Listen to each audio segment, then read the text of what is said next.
So there you have it. Game at Brentford finishes 2-2 as Chelsea get a late goal to save themselves the embarrassment of a defeat. What does it mean at the bottom half of the table? Well, Chelsea right now 11th, as you say, Brentford 15th. 6 points clear right now of the drop zone, which includes Luton, Burnley, and Sheffield United. Frank Leboeuf is back with us. This was just about standard for what we've seen all year from Chelsea, wasn't it, Frank? It was, Seb, and again, you have some hopes. You see some stuff that you say, okay, it's getting better. They're more consistent, and second half, they lose it, and you don't know why. And inconsistency. It was, I think, is the conclusion of that game for both teams. I have to say, to be fair, because Brentford barely existed for most of the game, but sometimes reacted, and the second half reacted enough to disturb Chelsea and score goals. But we can see some good things from the two clubs, especially Chelsea. Jackson scored a very good header, very nice header, but he had like 5 minutes before a big chance and easy way to score a goal. We see Palmer as well, second half, very disappointed by the chance that he missed. But at the same time, sometimes you see silly mistakes, and there is a reason why Chelsea is 11th. And today was, in fact, the explanation of why they're 11th. They can go for good and sometimes for the worst. And is this why they are in the middle of the table?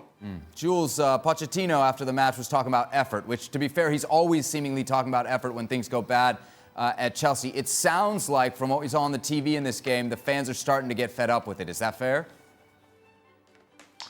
I don't think they start, Sebi. I think he's been going on for a while. When things are not going well, they sing Abramovich's name, they sing Mourinho's name. And I don't know if it's a direct go at Pochettino and if it's a direct manifestation in a way of the fact that they're unhappy with him, that they don't like him or anything like that. I just think it's a way of showing that they're just not happy with everything at the club right now. What's on the pitch, what's off the pitch. And yet the previous owner had far more success than the current one, and which we kind of know. This is not a secret. I think they're also probably fed up by the inconsistency that we've mentioned so many times on the show, being capable of 30 really good minutes today in the first half, and then in the second half, almost like not turning up. It's almost like if they stayed in the dressing room and they sent another team that was not ready for what Brentford would do, which we all knew. At halftime, we all knew that Brentford would come back out in the second half and play with far more urgency, intensity, be more aggressive, playing the long balls, winning the second. We knew it because this is how they play, and they didn't do it in the first half. They were never going to be as bad in the second half that they were in the first half. They were always going to improve a bit, just simply with commitment. And Chelsea were not ready. And again, I just don't understand. We know this is a team with no certainties. They have no margin. They're just because this is a summary of their season, like we've been saying. But to not be ready after the break of what could come at you after you've been so comfortable in the first half is just beyond me. I can't comprehend. I just don't know what Pochettino says to the players at halftime. Because he should have said to them, listen, in the second half, they're going to come back. They're in their own stadium. They're going to come back and come at you and go and be hard. So you'd have to respond. Instead, Chelsea just fell apart. Jules uses the word inconsistency, right? I mean, that's what you hear all the time with Chelsea. When a team is inconsistent in this way, is it more on the players or is it more on the manager? Well, it has to come down to the manager as well. The players are also inconsistent. If you pick somebody like Mudryk, he's an example of a Chelsea player that's inconsistent. He's got great pace, he can go past people, but when you watch him play, he's more likely to make mistakes. And you could say that about a lot of the Chelsea players.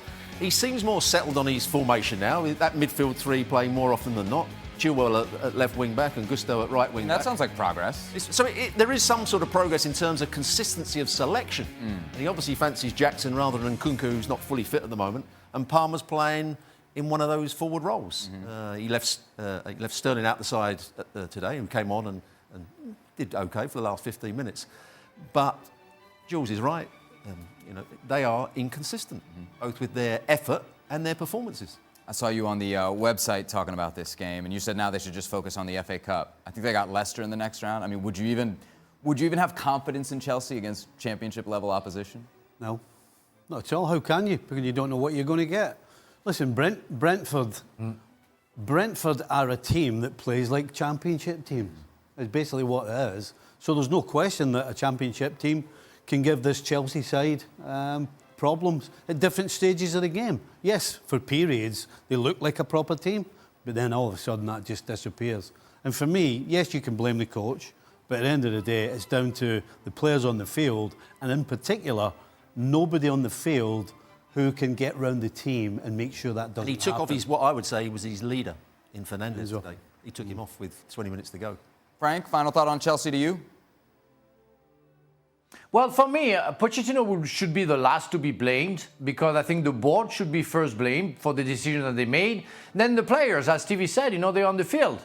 And they knew, they're professional, they know the player they're going to play against, they know their reaction, they know the talent of a Wissa, of a Tony and some others they were playing today against, and they didn't react. And as Jules said, it was like they stayed in a dressing room. And I was a player, we've been players, Stevie and Robo, and we exactly know what can happen if you're not ready to fight when you come back after the second half. And it's what happened. And it's not good. It's not preparing yourself for a fight. And Pochettino could have said something. If you don't listen, if you're not ready, you won't do it. And this is why I think Pochettino got something difficult to manage. He tried to do better. I think we can see with Gusto on the right side. I think he's a player that I really like, and he does very well. We can see that the middle of the park is getting more consistent. But you have so many other things that I don't like, and mostly it's the mentality as well. You can be not good, but be prepared. Be a warrior. At least you can fight with some other players that you cannot deal normally. But don't just think that with your talent it's enough.